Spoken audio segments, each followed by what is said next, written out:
back's right against the National Forest right there. Okay.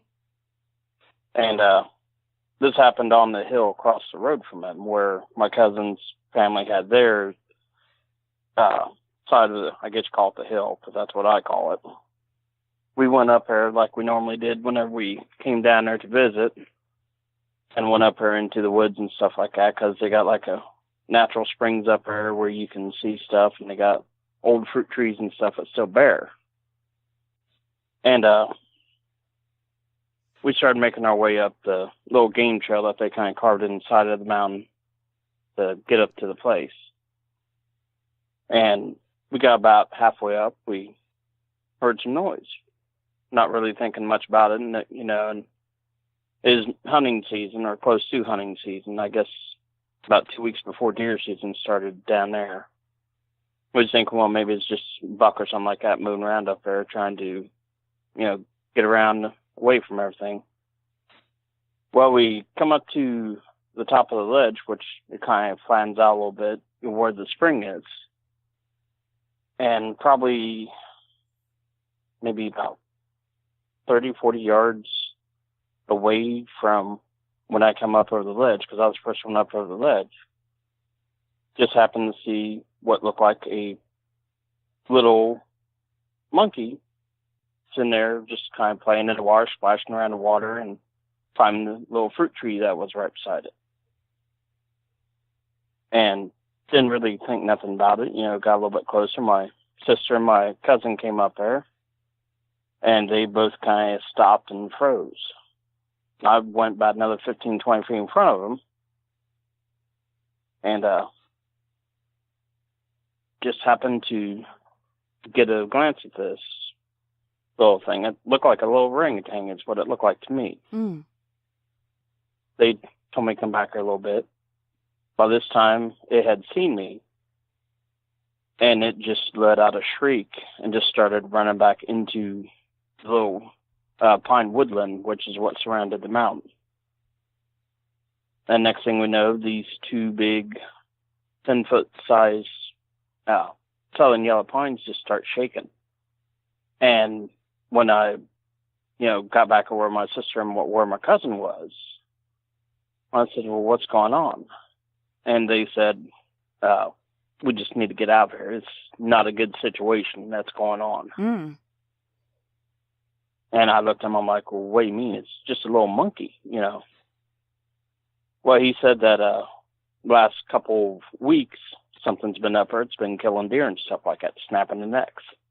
And by this time, the trees started shaking a little bit more, and all of a sudden, a cinnamon-colored, at least I call it cinnamon-colored because that's very much what it looked like to me, creature came out, which had like pretty close to a human face. It was female because, Well, anyway, the cinnamon-colored creature came through these two trees. And I mean, just literally pushed these two trees aside. And right on the shoulder was this little black, monkey. And it, it was one of those situations, like, do stand there and kind of look at it, or let it come across the pond and kind of get to us. Because this pond was only maybe about 5 foot deep in the middle, because there's a natural springs type deal. Well, we decided to instead turn around and get the heck out of there. The quickest way to get down to the road over to my grandparents' house is pretty much about a 45-degree drop on the side of the hill. And we all just kind of put our butts down and just started, rolling down the hill as fast as we could. And this creature stopped just about right at the top of the hill. And they got like a lot of shale rock and stuff like that up there. And you've seen the thing take a pretty good sized piece of shale, like a boulder size almost, and just literally knock it over towards us. And lucky for us, we got down to the bottom of the hill, seen this thing coming, kind of scooted away out of the direction, and it fell in a ditch right there alongside the road. And after that, we kind of ran across the road run across the creek on the other side of the road where my grandparents' house was, went in there and didn't say a word about what happened. Could they tell that you guys were upset or that anything had happened, or you were playing it pretty cool, all three of you? Oh yeah, I was white as a ghost. Mm. So they didn't say what the heck happened out there, guys? Well, they asked my cousin later on after we left to go home and asked him what happened, and he sat there and told him what we'd seen. And that's when later on, a couple of years later, I found out about this creature had been up there killing deer and stuff like that. And you were starting to say you could tell that it was a female, so you could see breasts on this creature. Yeah, it pretty much looked like the patty. Okay. From the video from the side, you could see it was well formed. And you said that she, the cinnamon color one with the smaller one on her shoulder, she was around 10 feet tall. No, the trees was about 10 foot. She was about 8. Okay. Still, and she just kind of stepped through him like as if she just walked through him like as if she's stepping through a curtain. Oh, wow. Okay. And that was definitely the same juvenile that you saw, that you called a monkey. Yeah. It was the exact same, dark colored, just as ugly as what I'd seen, playing in the water and stuff. I mean, because it had the classic look of what they describe as the ape-looking Bigfoot. Mm-hmm. That's what this little one looked like. But the female looked like it was more of a human in the face. Oh, that's interesting.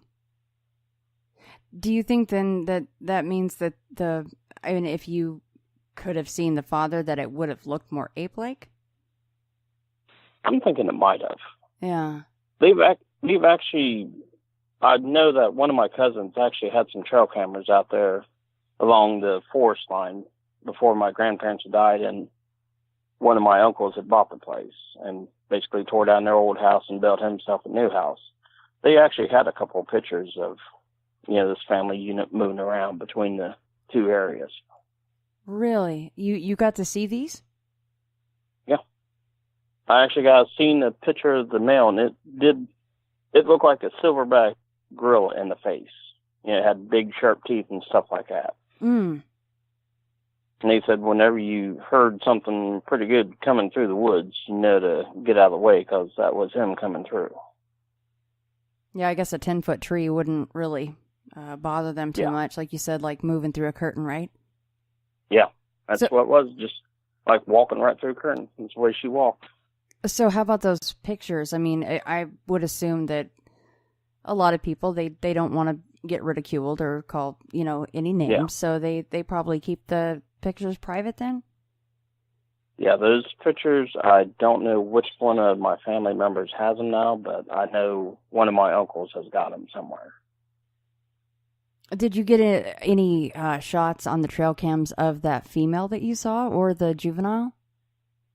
No, I didn't.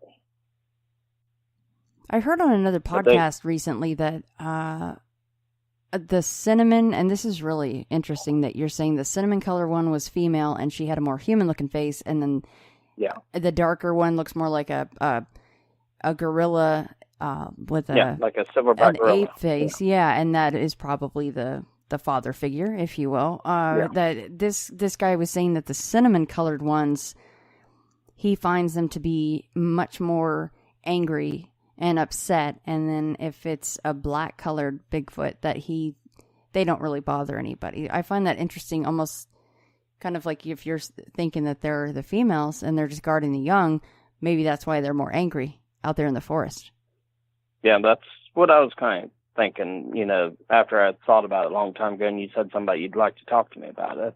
That's what I was kind of thinking, because I listen a lot of times to Sasquatch Chronicles. Mm-hmm. And I like listen. I got like a half an hour commute to work, so I get a lot of times to listen to that one way, then hear it on the way home, the rest of it. And a lot of times he has a lot of interesting ones on there. And of course I listen into the fray.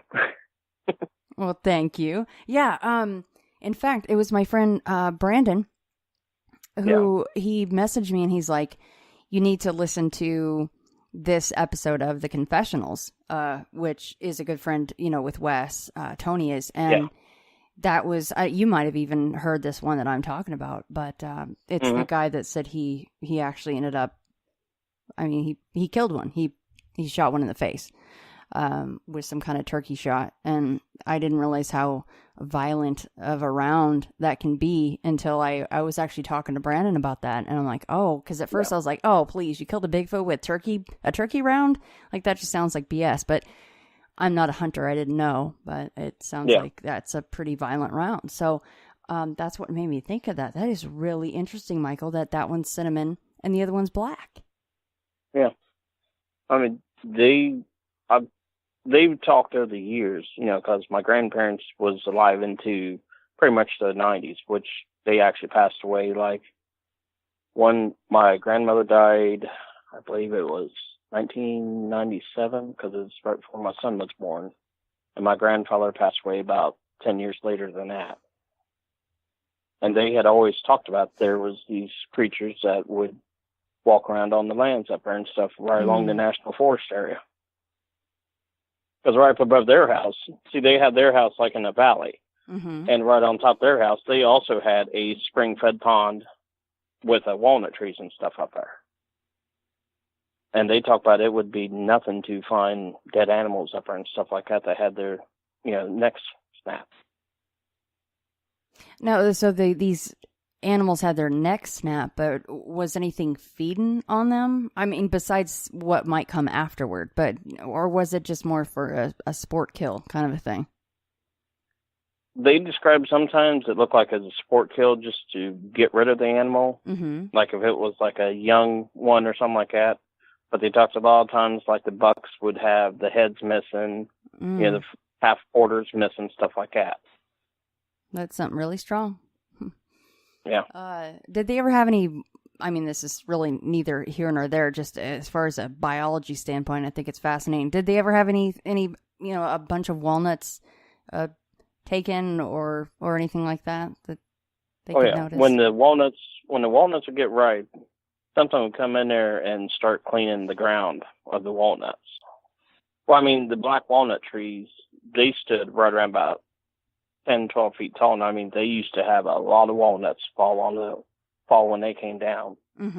We used to take potato bags up there and get, 5, 6, 7 bags full whenever they dropped.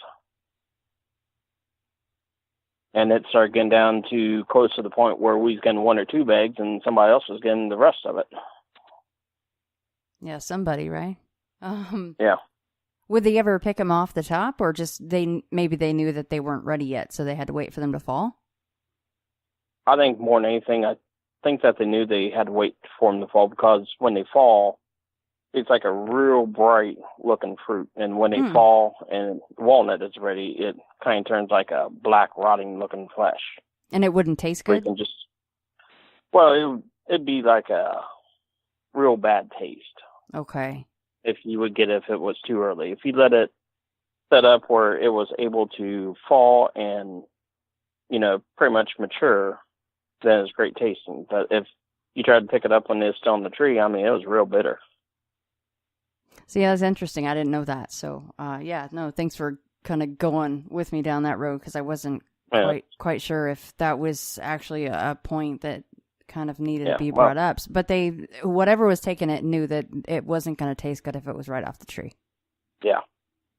Interesting. Yeah, because my grandparents even raised tobacco plants and stuff. Because when I was a younger kid, all the way up to I got my driver's license at the age of 16, I used to go down there and help them pick tobacco plants and stuff and get them ready to sell. So I always enjoyed going down to my grandparents' house, because I had that experience at one time.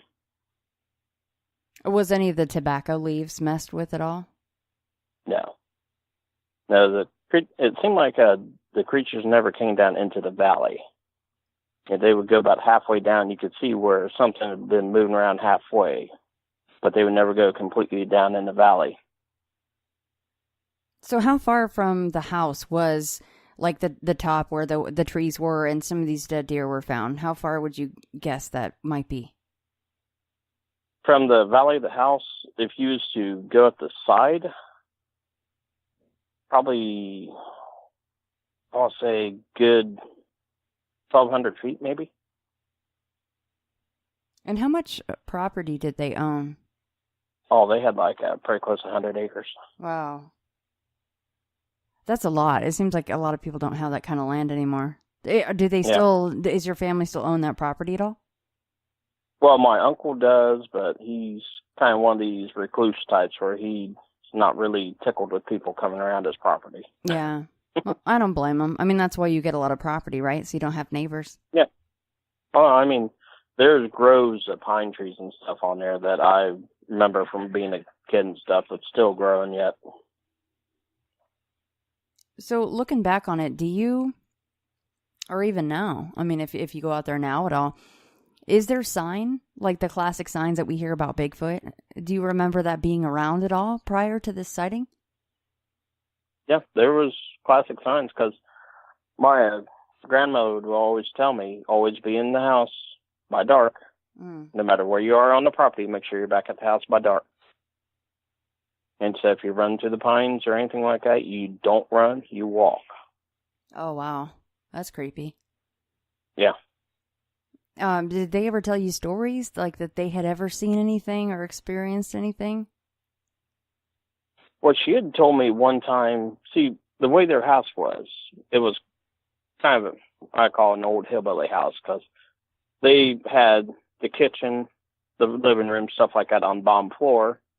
Then they also had a living room on the top floor, which kind of goes like side of the mountain, so you could like walk up to the second living room, and they would have bedrooms upstairs along with another bathroom. And she was telling me one time when she was younger, and all the kids they actually had 9 kids when my mom was young and stuff like that. She was 4th oldest, which she's now about the last of the oldest living ones there yet. But she was telling me that one night her husband had went to town to go get something, and they heard something on the roof. They didn't know what it was, but it was stomping around. And she talked about she was so scared that they literally drew all the blinds, locked every door, and even put 2x4s against the upstairs doors so nothing could get in. That's how scared they was. Who else was in the house with her? How many of the children were there with her? All 9. Oh, my gosh. This went on all night? Yeah. She said this went on from about dark until right around about dawn when her husband came home. Oh, my gosh. And all 9 kids are in there. All right, so this is kind of strange because I just mentioned the Wolfpack episode of Paranormal Witness, and that's exactly what happens to this family. They didn't have 9 kids, and it's in a more modern setting. Yeah, but I'm assuming, though, that your grandparents probably embraced weaponry, and maybe Grandma had a gun or 2, right, at her disposal? The house, well, my grandfather later on in life actually built another little cinder block house right beside the original house, and it basically held the arsenal. It got so big. Wow, nice. I like them. That's awesome. I mean, they had gunpowder on the top of the thing where they could load shells and stuff like that, and they had very close about 5 safes underneath with about anywhere between 16 to 23 guns in each one. Nice. So they're going through this the whole night. There's something on the roof, kind of like an assault. Did she feel like it was one creature or more than one? She thought it sounded like it was just one. And what she said, whatever it was, because she didn't try to open that window to find out or anything like that. She said, but whatever it was mad. Did she say why she thought it was upset? She really didn't know. But my grandfather, her husband at the time, had sit there and caught, it was supposed to be in the county for that year, the largest turkey. It weighed like pretty close to like 55 pounds that he took home. Mm-hmm. And they was thinking maybe that might have been the reason, because whatever it was might have smelt the turkey hanging in the smokehouse out there and kind of getting a little hungry. I told her, I said, Could be a possibility. It might have been trying to get in the smokehouse, something like that. It might have been a little too hot for it, and maybe that's why it was on the roof mad. Right. And because back then they used like an old potbelly stove. That's how they smoked the meats and stuff. But it was behind basically a locked door in a separate shed. Yeah. Yeah. It was behind a locked door, and it had 4 padlocks on it. Was there any sign of an attempted assault on that shed with the 55-pound turkey in there? Yeah, they said that there was punch holes in the side of it. Oh my gosh! About size of a 22-pound bowling ball is what they described it as. Oh wow! So that would actually fall in line with the fact that it would punch through and then realize, oh my gosh, that's really hot. I can't just knock down the wall. Or it might have hit the stove or something like that, and might have been the reason why it might have got mad. Right. Oh my gosh! How many holes were in the shed? Do you know? 9. 9. Yeah, there's like a 3 on one wall, 4 on one. Then there's 2 on the other wall. There's nothing on the back wall, which is where the turkey was actually sent in a separate room. But the one where it didn't have any damage, it had a big, very close to about a 6x6 beams going all around it that hold the meat and stuff up. That's probably the reason why it probably didn't try to get in there, because it might have been a little bit thicker wood than the pine boards all around it. Yeah, that's probably the only reason the whole thing didn't come down, right? Yeah. Actually, it probably was.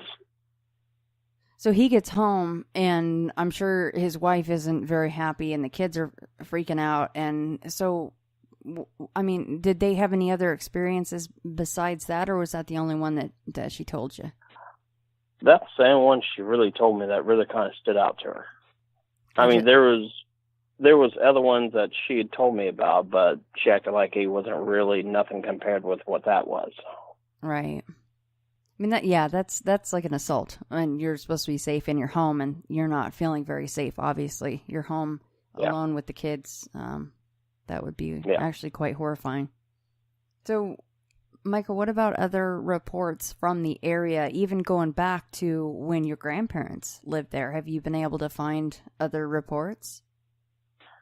Well, see, the area where they live at, which is Gaia County, if you look on BFR reports, over the years, they've had hundreds of reports. Mm-hmm. Even to 2017, they still have reports coming out there sometimes. Because it's a lot of basically thicket through there. I mean, these creatures could easily move from road to road without people seeing them. And I can cut this part out if you don't want it, and I completely understand about anonymity and everything and locations. Yeah. But what's the forest there? What's that national forest that it's close to? I would have to think off the top of my head. It's been a while since I've been to that's okay. Wayne National Forest. I believe it's Wayne National Forest. Okay. Yeah, there is actually a lot of sightings there, isn't there? Yeah. That's a busy little area. Yeah, I can cut that out. I mean, it's better to leave it. Oh, you don't have to. Oh, you sure? Okay. Yeah, most of my family and stuff like that, they don't listen to podcasts or anything like that. They look at me like, well, what's that? Okay. Right. So I don't worry about that stuff anymore. Okay. Yeah, I mean, and counties are pretty big in Ohio. There's plenty of them, so okay, good. Yeah, Wayne County is a busy little area. It's like going to Coshocton or something like that, where there's a lot of Bigfoot reports. Yeah. Well, it's Gaia County is Wayne National Forest is what was backed up against them. Yeah. But Gaia County is more towards Hocking Hills and stuff like that. I don't know if I've been to Hocking Hills. I don't think I ever did visit there. What time of the year was your sighting when you were 11? It was probably, Jackson Knapp Festival was going on, so that would have been close to the end of September, beginning of October. Was there any, because sometimes there is there any snow on the ground at that point? No. But no leaves on the trees, or they were just starting to fall off? Well, the leaves was beginning to fall. Yeah. That's what kind of made it a little bit easier to get down the side of the mountain was you get a big pile of leaves underneath you, and it's about like taking the toboggan down. Yeah, I'm just going down the bullet points of of what you saw, and I'm like, holy smokes, I was not expecting that. That is a heck of a sighting. Yeah. But you saw Mom and you saw Baby, but you got no hint that Dad was around, or you think that's who was shaking the trees, and then Mom showed herself? I think it was Mom that was shaking the trees. Okay. I think little creature ran right between those two trees, and that's when the trees started shaking. I mean, 8 foot tall, I'm pretty sure she'd be able to do that quite easily, right? Were these pine trees then? Oh, yeah. These were southern yellow pines. They was probably, if I was to give a rough guess, maybe about 7-8 inches round. Mm. Yeah, nothing to her, I suppose. Yeah. Like little saplings. Yeah, because you'd be just kind of taking your hand and whacking them back and forth. Yeah. Type stuff for her, probably. Right. What about little dude? I mean, I know he was like crouched and running, and you just thought it was, oh, look at the little monkey. But if you had to guess, I mean, how big was that little guy? I would say, well, since I work in the wood business now, I can pretty well eyeball things. He was probably right around about 44 inches tall. Okay. He was a little bit under 4 foot. Because he wasn't as big as what I was, but, I mean, he was a little bit smaller, but, I mean, he could run like lightning. You could definitely rip a face off if you wanted to. Oh, yeah. Yeah, because he kind of got that agitated look on his face when he looked up and seen me standing there. And all of a sudden, he started running back towards his things after he screamed at me. See, and that's so interesting and terrifying about her also deciding to roll a massive piece of shale down at you guys. Yeah, because that piece is still along the road down there yet, even today. Really? Yeah.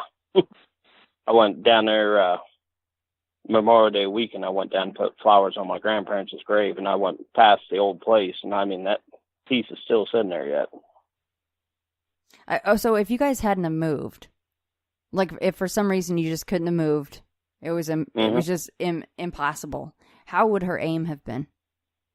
Oh, she would have been dead on. Wow. She'd been dead on accurate. Jeez. We've heard that before, haven't we? They're pretty darn good about stuff like that.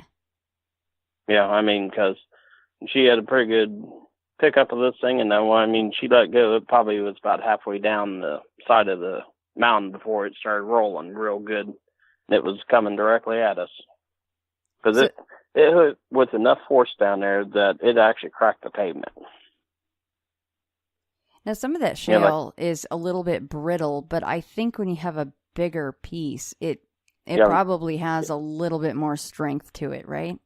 Yeah. When you grab a bigger piece of shale, it doesn't break as easy as what the little ones do. Yeah, there's no shale here in Nevada, but when I was still in Ohio, we'd go out to the Rocky River Reservation, and that whole area is just nothing but shale. So I know exactly what you're talking about. And there's absolutely massive pieces of shale that have come off, and you'll just see them kind of lying around, and however they got there, you don't know. But, wow. Yeah, I wasn't expecting that story there, Michael. That's really, well, you asked for a story. I gave you a story. That is a good one. I mean, looking back on it, though, are you happy that you saw that and that you experienced that, or what's your feelings on that experience? I'm very cautious anymore when I go to an area I'm not familiar with. And are you a hunter? I mean, is that something that you do? Do you go in the woods a lot? I go in the woods, I go to camp. Yeah. You know, I'm more of a woodsman type camper, you know, permanent. If you got a permanent camping site, I'm the person for it. You know, I'll take that before I will anything else. But does that make you more cautious? I mean, are you scared at all because you know what's out there and you've seen it? No, I'm not scared at all of it. This one here is probably just one of probably 4 or 5 I've actually had seen or encountered over my time of age of 47 right now. Well, I'm almost 47. That's probably about 2 or 3 of them I've seen. So it don't faze me any. So what about the other ones? Were they, because this one was, I mean, that's pretty close. You said it was 30 to 40 yards away. Yeah. That's pretty darn close. Did you have any closer The other experiences? I almost did when I was down this past year down in Frankfort, Kentucky, when we was staying at a campground. Because it was one of these old, from what I understand, from what our neighbor had told us, this campground had been in this family for about 8 generations. The guy that owns it now is like 84 years old and still running it. Me and my fiance at the time went down there for went down to Frankfort, Kentucky for the 127 yard sale stuff. Uh-huh. We go down there because we seem to find a lot better things down there than what we do around here when we're garage selling. And we went down there and spent 5 days at this campground. And really, the first 2 nights, nothing really happened, occasional coyote house, stuff like that. It wasn't until the Thursday night, you started hearing cattle off in the pasture, which was probably a couple acres over from us. You started hearing them moo. I mean, moo as in they're terrified of something. And then after that, then all of a sudden you started hearing coyotes going off and wild dogs going off. And which, when we got ready to go to bed that night, which was probably about 2 o'clock in the morning, because, we're on vacation. It's not like we got to get up early for anything or anything like that. Off in distance, you could actually heard a whoop. And it was one of those kind of whoops that kind of carried for a while, and all the dogs just started going off again. The only time I've actually heard something like that, and it's hard to say what it is because you don't see it, right? But I was in Kentucky.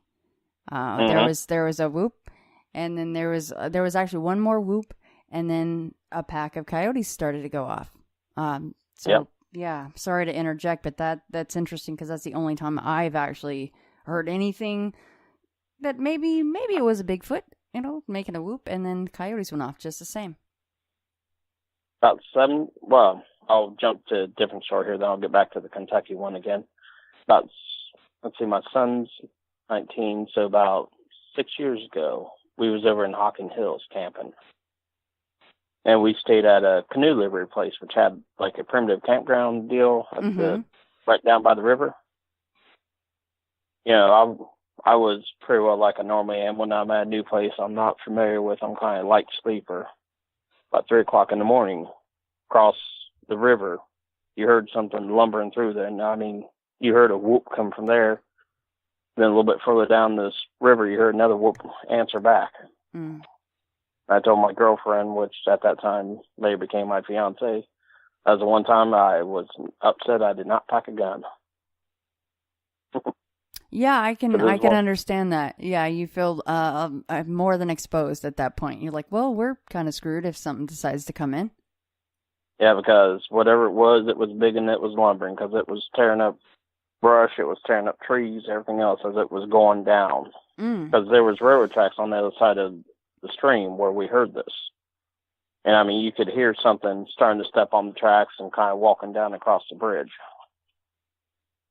And these are very classic. The whoop, whoop, really quick, right? Whoop. Yeah. And there was at least 2 of them. They were talking to each other. Yeah. There was 2 of them. How close do you think it was when it's lumbering down through the trees and stuff? Part away from where our campsite was. Let's see, 120 feet. Oh, gosh. Because I actually walked across the stream and walked over where the tracks was because I was looking to see if there was anything left behind. Oh, right. So that judges distance really well if you could hear it go through the stream and you know right where the stream is. So you did find tracks the next day? We found just 1 or 2 tracks, but they looked like they was old and you really couldn't tell any toe prints or anything like that. It looked like it might have been a pretty well worn path by the way it looked. Right. Were they walking down a game trail at all? On the other side of the railroad tracks, away from us, like on the far side of the railroad tracks where you couldn't see, there was a game trail over there. But that was one thing I didn't want to go over and start looking and see if there's anything over there because it was dark. Yeah, like no gun. Yeah. Always that no gun part, yeah. and you got a little flash on, you're kind of waving it like this, like you're Barney Five, shaking it. I'm like, okay, time to go back. Yeah. You're like feeling a little bit out in the open here. Yep. So that was Hocking Hills. Yeah. Yeah, so let's jump back to Kentucky. Okay. On a Friday night, we heard all the exact same things, but, now the neighbors, and by that normally is at the campground, is out there too. Well, about 1 o'clock in the morning, this camp, for some reason, we chose this campground because our normal campground that we normally take, which was like 5 miles away from this one, a little bit further down, was unavailable. So they recommended this place to us, like, oh yeah, this is a great place to stay. And, it was like, okay, we'll try it out. So anyway, about 1, 2 o'clock in the morning, same thing happens, here, the cows going off, dogs going off. And it sounded like something over there was stirring the dogs up pretty good because they was all yelping instead of the usual howling. And we got ready to go to bed about usual, about 2:30, 3 o'clock, get nice and comfortable. All of a sudden you heard something walking across the stream coming to our side of the bank. Now, it was basically bipedal. Because it was a 6-foot deep stream, and this thing was walking across it like it was nothing. Because the way this campground was set up, it had like a horseshoe loop, which you could, take inner tubes down on one side of the perimeter side and float down to the other side and run back up there and do it again, all day long for, a couple bucks.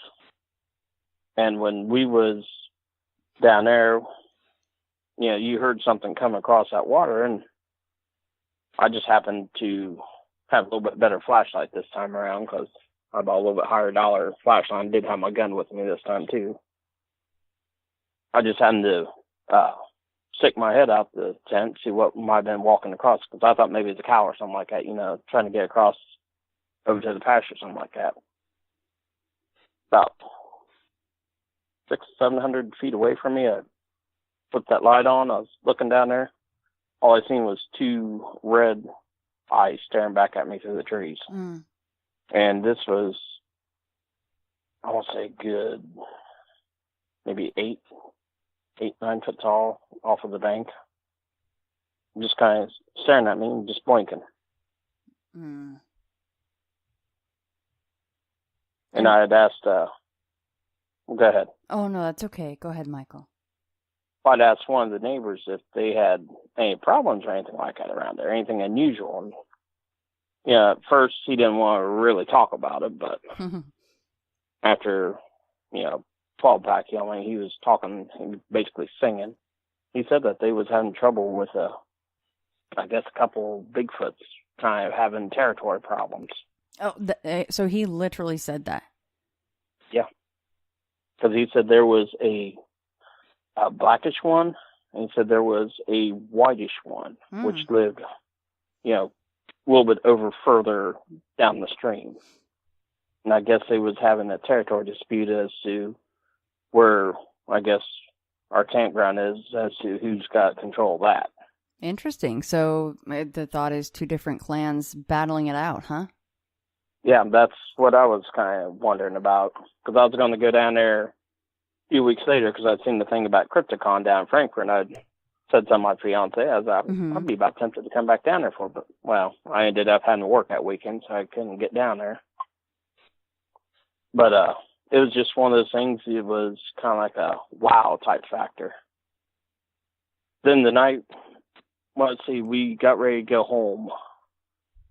What was it, Saturday morning? So Friday night, Saturday morning, about 5 o'clock in the morning, I wake up. For some reason, I'm kind of like, what's going on?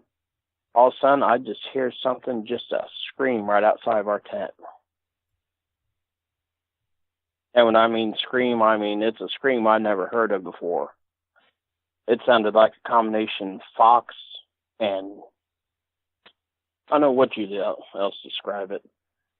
Kind of like a fox and a coyote, because it kind of like went into a scream, then just kind of started laughing. I did this like 2 or 3 times. Right. And my girlfriend, or fiance, however you want to call it, laying right beside me, dead to the world. I mean, she's sound asleep. She don't hear nothing. But I'm sitting there, I'm freaking out about it. I'm sitting there, I'm looking for, where's the clip for the gun? Because whatever this is, I don't want it coming through the doorway. And you felt, all of our guidelines, you felt something kind of touching each one of them as it's going around it. Oh, man. Then right around about, I finally got the nerve. I kind of stuck my head out the window. And right around about 50 feet away, the fog was starting to come in off of the little mound that we was set beside. And wherever the thing was, it was standing in the middle of the fog looking at us. And this thing was probably good, I'd say about 7 foot tall. It was shaky. I couldn't make out any details because it was dark enough, and I didn't want to put my light on and let no one sitting there watching it. But I mean, this white fog around it, it was definitely a dark shape, and it was kind of spooky as heck. And I'm sorry, you probably already said this. I was jotting down notes. At what time was this? Is this like right before dawn, or dawn is starting? Yeah. Well, it was right around about 4:30 in the morning. Mm-hmm. About 4:30 in the morning, I started waking up because I had a weird feeling that something was outside the tent watching us. And I got one of these big, 12 by 12 tents where it's got, all the nice comfy things, and it's got where you can look on each side if you don't want people to see what you're doing. You can kind of peep out. Yeah. And I just was kind of looking through one of those, and I kind of stand off about 120 feet away from me in this fog, just kind of just standing there. Then all of a sudden it just kind of turned and just kind of walked off to the right into the trees. Now, when you say it was touching the guidelines that were taught against the ground, was it like running its finger down the line, or was it like plucking at him? Plucking. Just kind of going around, each one just kind of plucking, like as if it was trying to find out where the guidelines was. Because my girlfriend has a habit sometimes where she'll trip over the guidelines, and I mean, she'll cuss like a sailor when that happens. I've done that, yep, and I've cussed it like a sailor too. Yes, I understand that, because I'm clumsy. Yeah, because I told her, I said, I like to keep those guidelines nice and tight, because, we've been down in Kentucky before at the other place where it's rained, and you've seen where everything just soaks underneath of it, but you got it nice and tight. You don't have problems of water coming in. It's all about that rainfly, man. I know. Yep. That makes me miss camping, though. I'm in the desert again. Damn it. God. There's nothing wrong with camping in the desert. We're talking about, but see, I even have those damn camel spiders out here, and there's scorpions, and I'm like, maybe I'll take the Bigfoot over the camel spiders. I don't know. Wow. I heard they can be wicked sometimes. Yeah. They're like, the websites go, well, they're not poisonous, but, I mean, if the 4-pronged pinchers get you, it's going to hurt like hell. I'm like, yeah, thanks. Yeah, it's not hurting any way you go, yeah. Yeah, and besides that, you just won't sleep for a couple years. That's all good. Mm-hmm. Nobody needs sleep. Sleep is overrated. But, I mean, what do you think they are? In your opinion, because have you seen any lights in accordance with your sightings, or have you experienced anything strange in accordance with your sightings, or do you think, I mean, I'm going to be quiet and just ask you what you think. Actually, one time I have seen lights, but there was actually no Bigfoot around. I've actually seen lights a couple of times, to be honest with you, but personally, I think that they are a little bit more intelligent creature than what we give them to be in. Because, it's like you see a lot of times, they are the champion at hide and seek. You can't find them. They're smart enough. They know what they're doing when they're hiding. But why do you think they have been able to get away with it this long? If, let's assume for a second that 100% they're an animal. They're a creature. They're flesh and blood just like us. How have they gotten away with it for so long? I believe it's probably been passed down from parents to children. Avoid this, don't go here, don't go there. I believe that's probably how they learned to do things like that. Because we do hear about people that are driving vehicles or massive trucks, or maybe, or the story on the Confessionals podcast about the guy that killed the Bigfoot. He turkey shot at the guy in the face, and he's like, oh, it's just missed. He's like, the face just exploded, right? Yeah. So the aftermath of that is their family unit, or maybe it's not their family unit. Maybe they all just know as a species, get this body out of here now. Is that what happens? Yeah, I actually think it does. If one goes down, I believe that they will usher it away before anybody can actually see what it is. Yeah. Or do you think that, what about these articles and sayings that they're endangered? I mean, do you think that there are more than we think, or that there may be less than is what is being reported? Personally, I think there's more. Really? I believe it's a bigger population than what's being given. And, okay, here's going down another rabbit hole. We don't really have to go down there too far, but what about the government? Do you think they know about them? Yeah, I believe the government knows everything about it. I believe wild or Fish and Game, I believe, knows a lot more than what they ever tell anybody. Mm-hmm. And same way with park rangers. Because I've known a couple of different park rangers, and they will tell you, don't go down this way, unless you're looking for something you don't want to see, type of things. But they wouldn't elaborate any more than that. No, they was just kind of wink, wink, nudge, nudge. You might not want to go down that way. And did you ever go down that way, though? I mean, or did you? Oh, yeah. Yeah. Oh, yeah, I'm a fish. I'm a sightseeing fish. I'm like a carnivore. I like going to these old sideshows and seeing what's on there. That's what I'm doing. I'm going down that way to see what's down there, But those weren't the places that you had your experiences. No. That incident happened, well, if you want me to go down another rabbit hole with that one. Sure, I like rabbit holes. That actually happened in around Guy County, where my family's from. Mm-hmm. I knew a couple guys that was, pretty good local kids, grew up being in the park service. And they actually told me one time that there's a certain section on the map that's blacked out. You don't want to go there.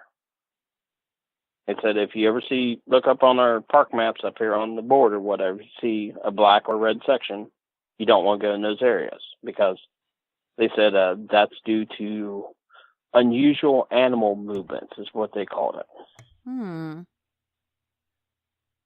And when I kind of cornered one of them later on at one of the bars after he got off work, he kind of elaborated, yeah, that's where they are tracking where the Bigfoot go from one place to another place certain times of the day.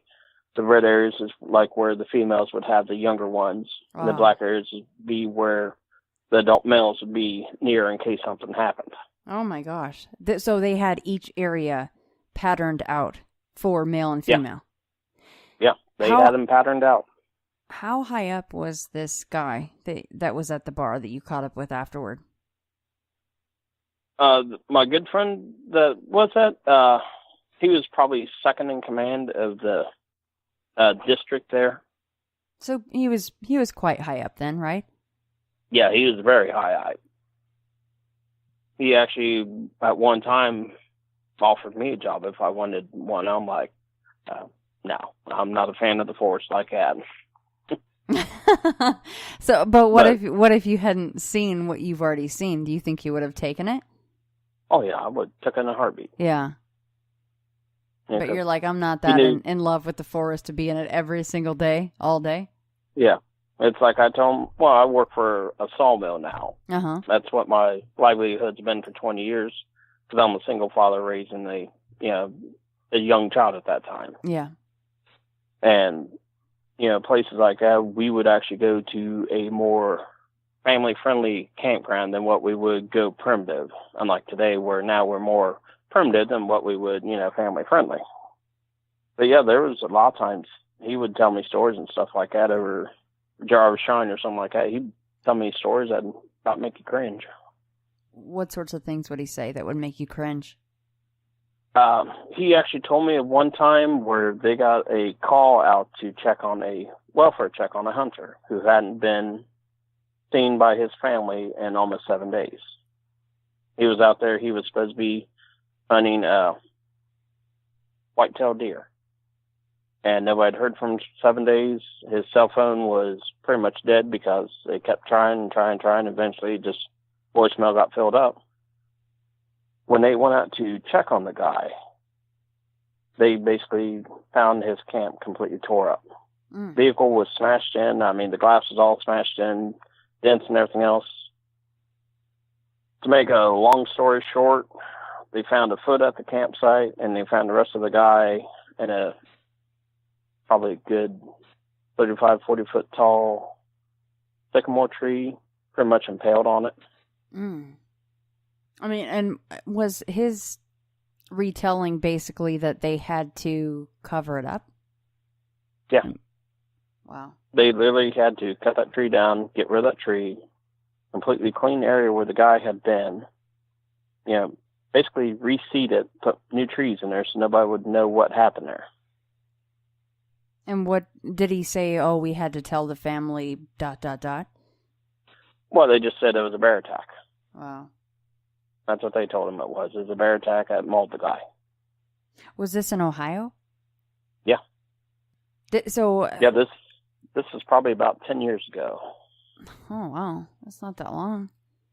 Yeah. Did he say, as far as, I mean, if we're keeping in vein with what you and I were talking about earlier with the colors, did he say, a cinnamon-colored Bigfoot went crazy on this guy, or was there any details on that?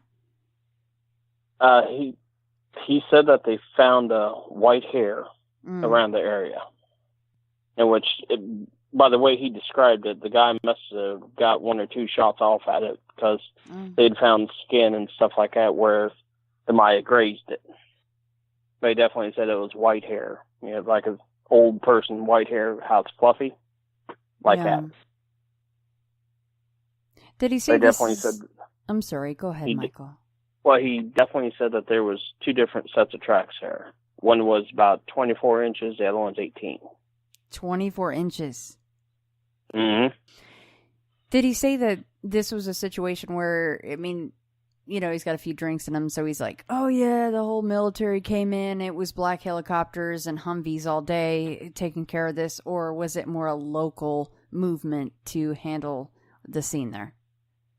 It was handled by the local Homeland Security Division. Homeland Security. Mm-hmm. And so the family reports this guy missing, and then it goes to the park rangers, very low level probably. They're literally probably ringing a guy like with his feet kicked up on a desk because he's freaking bored, right? But then from there, it probably goes pretty quickly. Is that what he was kind of hinting at? Yeah, because I had actually was down there that weekend because he asked me, if I had some of my gear with me, if I wanted to go out and try to search for this guy. He's been missing for a couple of days. And I'm like, I could if you want. And the day I was supposed to go out there and help him is when they found him. And he called me and said, no, we don't need a civilian out here now. Go ahead and, continue visiting with your family and stuff like that. He's like, I'll meet up with you later on. This is when I went back to his house later that night, and that's when we got a little bit of the local favorite out. Yeah. As I call it. The truth serum. Yeah, and I mean, he was white as a ghost when he was sitting there telling me that story. Really? Yeah. Because he said whatever this thing was, literally flipped this guy's Jeep, smashed all the glass and everything else, even smashed the top in. That's how angry it was. And did he say why he thought it was so angry? He had a theory that it might have been one of those things where this guy might have put his camp inside one of their territories. Mm-hmm. And might not have offered anything or gave him any kind of offering. Sometimes they like to appease him. in which he might have actually got his deer, in which this might have angered the creature, and creature's doing retaliatory action for the stranger coming into his area. See, you're not really supposed to hunt alone. And obviously his family knew that he was leaving and when he was supposed to go back, so they called, which was good. But so he was alone while he was hunting. Oh, yeah. Mm. Yeah, because this guy was probably right around about 52, 53, because they said he was a pretty experienced hunter. He knew what he was doing. Right.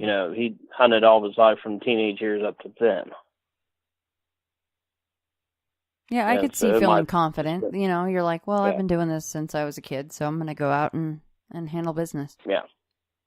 Yeah, because they said when they found the guy's shotgun, it was literally busted in half, and he had about 5 spent slug casings laying around it.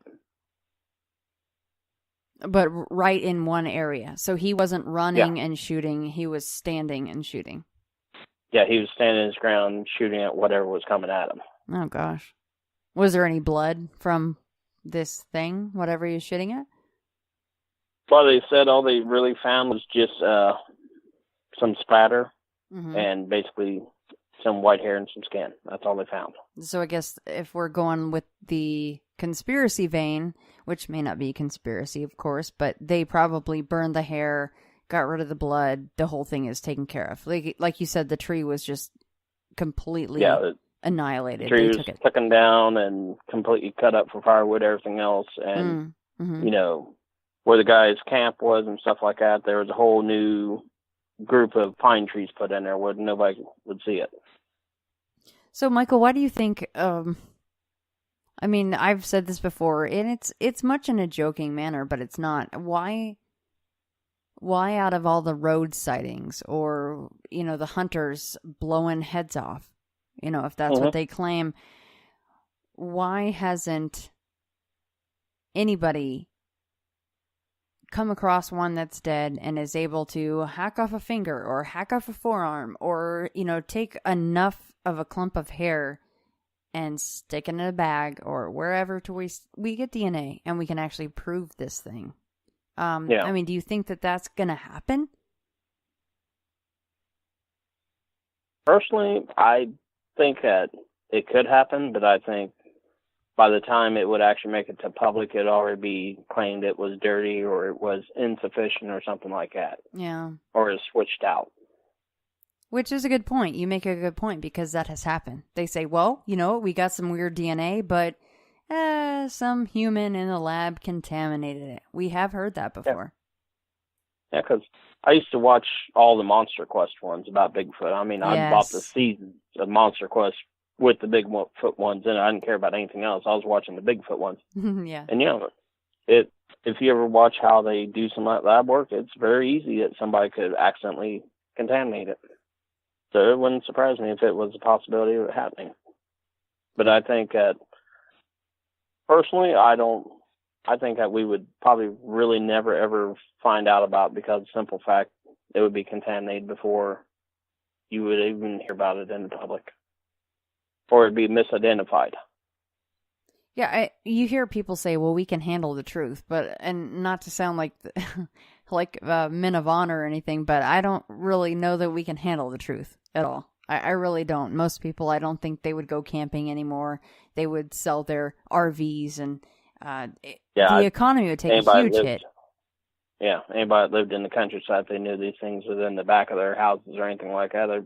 They'd be packed up, moving, burning the house down. Right. They'd be like, hey, a condo in this city sounds amazing. Yeah. Or a nice place on the beach sounds wonderful right now, too. Right. Yeah. Let's move to Hawaii. We know nothing's there. Yeah.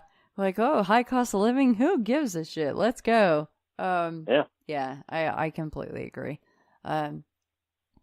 I think that a lot of times we think we're a lot stronger than we are. And I'm not making fun of us as a human race. That's just how we are.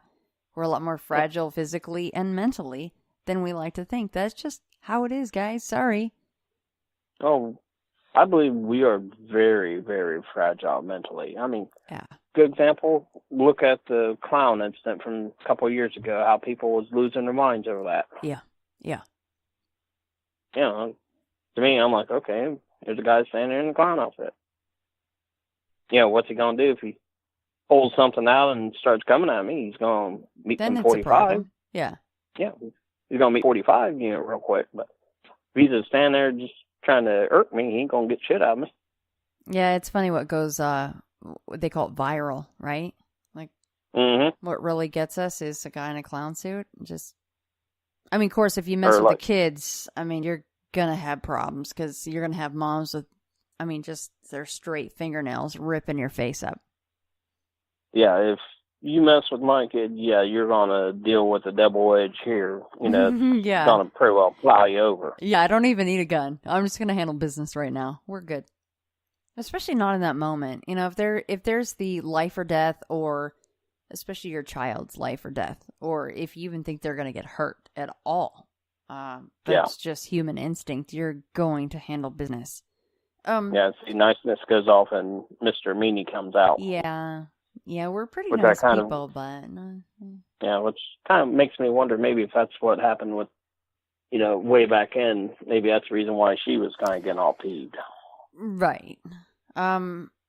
See, but what's interesting, though, about your first sighting when you were 11, okay, you make a really good point. You know, she got really angry, obviously, and it was kind of a show of aggression, and, hey, I'm mama out here. You're not, you know, SHIT. Yeah. I'm going to shake some trees and scare the shit out of you. But you guys didn't do anything. I mean, obviously it's 3 human beings, and they're very skittish of human beings. I can't blame them because we suck. Yeah. Look what happened today in Vegas. It doesn't take much, right? We're very fragile, but to them, we're a great threat, and they're very, very clear of any human beings. But you guys didn't. I mean, you were the first one to see them, and so refresh my memory here. You probably already said this, but you said that you were the first one, kind of in first one up the trail. Right, you saw them first, and they saw only you. So I'm like, well, you weren't a big threat. I mean, I guess maybe they're always, like you said, it's in their genes. Like, they're taught to stay really far away from humans. All humans are bad, no matter how big or how small. We're just bad. So, I mean, that's a really interesting point because you were just a kid then. I mean, it's not like you were carrying a 45 or a Taurus Judge or a shotgun or something, right? Yeah, I wouldn't carry nothing. The only thing I was carrying was just a little canteen flask full of water because we was going to try to get as far as we could on the hill. But by the time that she came out with the juvenile on her shoulder, your cousin and your sister, they were in fact standing next to you, right? Yeah, they was probably less than a foot behind me. Okay, so they weren't far. Yeah. Yeah, because that's when he kind of put his hand on my shoulder and said, it's time to go. Yeah. And were the trees shaking before they came into view, or was that about the same time? It was about the time when they just started walking up and standing on the flat area where the pond was. Okay. I mean, that makes sense. I guess if you assume that all human beings are there to shoot you and they carry bang sticks, then that might be the time to show, hey, we're going to, you know, I'm big and I'm strong and I'm going to mess you up. Yeah. Yeah, because it was something that you definitely don't forget. I know I never did. Yeah. But like I said, I even go around to like the local state park, you know, the little wood areas. I still kind of, even if I can see, you know, 300 feet in front of me, I'm still got that wondering eye like, okay, what's to the side of me? What's down this little valley right here? What's going on here, you know? Yeah. The mind is always kicking on, making sure that there ain't something that's going to surprise me. Yeah, I remember going by myself, which you're never supposed to do, even on a simple hike, because you never know what's going to happen. If you sprain an ankle and, I don't know, fall down a ravine, then you got a problem, right? I mean, it's a simple thing. We're very fragile. I remember I was in Cuyahoga Valley, and there's a lot of houses through there in Cuyahoga Valley. but I had been taking pictures behind me, and just with my iPhone, and I took a picture behind me, and it's something that occasionally when it comes up in the stupid Facebook, oh, your memories, here's your memories, share your memory, and it's the old teddy bear picture that I took in Cuyahoga. I don't know if you've seen that, but I still to this day, I'm like, guys, and people are like, no, that could be something. And I'm like, guys, it's not. It's like a stump or a tree or a this or that. I didn't feel anything. I didn't see anything. I didn't hear anything. I probably shouldn't have been out there by myself, but it'd been a different story if it was stood up and kind of turned around and looked at you. Then yeah, because I was taking them kind of in succession, you know? Yeah. And you could tell it's kind of, yeah, I mean, it's the pareidolia where it looks like a shape, and you're like, I always call it the teddy bear picture, right? And you're like, well, there wasn't a teddy bear. It was, you know, leaves and sticks and shadows and a stump, whatever it was. But it kind of looks similar to it. Right. But so my point is my story of, oh, look at this picture I got. And people are like, oh my God, but that could have been a Bigfoot. I'm like, no. It's very different compared to yours, where, I mean, and your grandmother's experience, holy smokes. I mean, holed up in the house with 9 kids, and amen to her having guns. Thank you. Love her. I'm okay with guns. You know this. So, okay, so before I let you go, though, do you mind touching on, because and I hate to always go, oh, I've had that too, but I'm always trying to learn more. And you mentioned that you did see lights in the woods. So would you mind touching on that, or are you comfortable doing that? Actually, it's right above the woods. Okay. It's I guess what they call the UFOs is what they call them or whatever. Mm-hmm. It was actually a triangle. Oh. An orange triangle. It looked like a pyramid floating through the sky. And it was orange? Yeah, it was orange. It was like a burnt orange color. And what were you doing outside at that point? Me and my fiance just sitting there around a little fire that we had built. And just been looking up at the sky. This is on your property, or are you guys out doing one of your camping trips? This is the camping trips. This is the place that I was talking about before where we used to go camping down there. Okay. It's right there because where we would camp, there'd be trees all around, and then it'd have like a nice big circular motion right in front of you where you could just kind of look up at the sky and go like, wow, look at all those stars. And you don't see hardly any light around you. That's how nice and tight it was. But we'd seen a couple different versions of that. And we used to go down for a local fireworks display. We'd actually go, last 3 years, we'd go down to our local fireworks display, which is about 20 miles from where I live right now. And you would constantly see 2 red balls dancing in the sky as the fireworks was going off. So that would be more classified as an orb? It is bigger than an orb. How big would you say? A rough guess, I would probably say about 30 foot, 40 foot. Eesh. Okay, and what about your orange triangles? Orange triangle, I would probably say at the base of it, probably 75 feet wide. If you put it on the tip, probably a good, maybe about 40, 50 foot. Oh, gosh. And I mean, neither one of them ever made sounds or anything like that. Okay. Yeah, that was definitely a question in the lineup. Soundless. You hear that a lot, right? 75 by 40. And so the orange triangle, you and your fiance are sitting up by the campfire, and you're looking up at the sky, and then go from there. Like, if you can kind of draw that out for me. Well, we just kind of looking up at the sky like we used to do a lot of times. Just kind of look at the sky, just wonder what's out there. I mean, occasionally you'd see the airplane lights go across, so you could always identify them. And this thing just kind of came out of nowhere.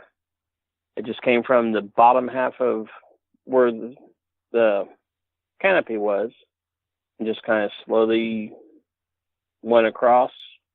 Probably took about a good 4 or 5 minutes to make it straight across from bottom to top. We both kind of looked at each other like, well, that's kind of weird. Next thing we know, it went from left to right then. Exact same ship. I mean, left to right to where you're like, okay, that nothing we know of moves that fast? Yeah. I mean, we thought maybe it might have been one of these hot air balloons or something like that. We was expecting to see fire, go up inside of it. Yeah, there's nothing underneath of it. It's just kind of a burnt orange color, just slowly just kind of pulsating as it went across, then up and down. Like to where the 3 points are lit up, or the entire thing is lit up? Like the entire thing. Oh. Do you think it was military? I don't think it was military. If it's military, then they must have watched too much Stargate or something like that then. Because that's kind of what put you in mind. It was one of those giant gold pyramid ships. Except for it was kind of a burnt orange color. Yeah, why do they need colors, though? That sometimes it trips me up. I kind of wonder if it kind of maybe stayed that color, maybe because in case there's low-flying aircraft or something like that where it wouldn't run into it. That was about the only thing I could think of at the time. Or I was thinking, well, maybe it kind of likes me or something. It keeps following us. It keeps following you, yeah. The lights and the, like you said, an afterburner effect. Like they didn't equate for Earth's atmosphere, and they're like, oh, whoopsie, that kind of glows really bright orange, or it's red. Oh shit. Yeah. Yeah. Like they didn't do the math quite right. Yeah, they didn't figure some kind of calculation like, okay, we're this close to the ground, and right, maybe we should change color, Yeah, like, oh, at this temperature, it's 82 degrees down on the in the old ozone. Yeah. It does make you wonder, though. Okay, so talking about that, you saw what you saw on the ground, Sasquatch, Bigfoot. You have no qualms in saying that they're not tied in, or are you ever like, oh God, I'm not quite sure what they are? I don't think that they're tied in with him. For some reason, I just do not feel it, just by what I've seen and what I've heard and stuff like that. I mean, I've never seen, Bigfoot all of a sudden appear and UFO takes off in the ground or anything like that. Right. I've never seen anything like that. But I've always kind of thought, no, this is two separate kind of things here. Of course, for a long time, I used to kind of hold theory maybe Bigfoot might be a scout for him or something like that, so I don't know what the ground's like. What did you call it? A scout. A scout for, something else? Yeah. Yeah. Kind of like a territorial scout, kind of go out and make sure everything looks proper. Or, hey, we find this water source over here, and we find these trees over here, and there's food somewhere in between type things. So more like an elemental? Like they're part of the earth. Right. Yeah, that's interesting. And that would explain more as to why we haven't, quote unquote, proven them yet. Why science isn't getting what they need. And how they could just kind of really just blend right in. Yeah. Yeah, because the reports of them being, shimmery. Not shimmery. Not like the vampires from... from TV. That was a bad word. Not shimmery. Not that, because that's laughable. More like the Predator. They're I mean, with the cloaking field. Yeah. Invisible cloak type field. Right. And the word cloaking or cloaked is, then you're like, oh my God, look at you woo little bastard, right? But, I mean, I've said this before. If you look at known creatures on the planet, like a cuttlefish. This is a known creature, everybody. They can cloak. That is what they do. They cloak. Because they can change like 25 or 30 different colors or more. I don't even know if there's a number for it. And they match the gravel and the dirt underneath them so they don't get eaten. It's a very primitive and easy way to, quote unquote, cloak so they can continue living. And I'm like, well, maybe Bigfoot can do that. And to us, that would be, oh my God, that's so crazy. That's cloaking. Look at that woo crap. But they're like, what? We're just camouflaging. Or think about it. Some lizards can do it too. Geckos and iguanas. That is true. That is change true. colors. Yeah. Chameleons do it. Yes, absolutely. Yeah. I always bring up the cuttlefish, I guess, because I like that word. I don't know why. But but yeah, chameleons do that too. Yeah. You're like, oh, little cuttlefish. Cute. People eat those, though. It's terrible. Yeah. They're really smart. But yeah, I don't know. I mean, and I've said that very recently. I'm like, well, a lot of people would call that paranormal, but to them, they're like, what? We're just handling our freaking business, man. We're just trying not to get shot and killed and dragged into the forest. And they're just, it's trying to survive. Yeah. The more I talk about stuff like that, people are like, oh my God, you're so woo. I'm like, no, just trying to think outside the box. Just a tiny bit doesn't make me woo. I don't know. No, it never hurts to think outside the box because a lot of times you will actually find the answer outside the box. Yeah. I've always learned that, my past times and experiences of doing things in life. I look outside the box and it's like, okay, that explains that part. Right. Sometimes, though, I do feel like as much as I want to know, maybe it's better that we don't know. Yeah. It's good to have mystery, right? Yeah. I kind of believe that with, like ghosts and stuff like that. Yeah. I believe sometimes it's better not to know what happened to them than to know what happened to them. And for all we know, we could be living on an echo plane with them where we're the ghost to them. Oh, see, and I like that thinking. Yeah. They see blips of us just like we see blips of them. Yeah. Actually, what was it? You ever heard of a show called Darkness Radio? Oh, yes. Yeah, it's Beyond the Darkness now, and I listen. Actually, I listen very religiously to Beyond the Darkness. Yes. I listen to both of them. Yeah.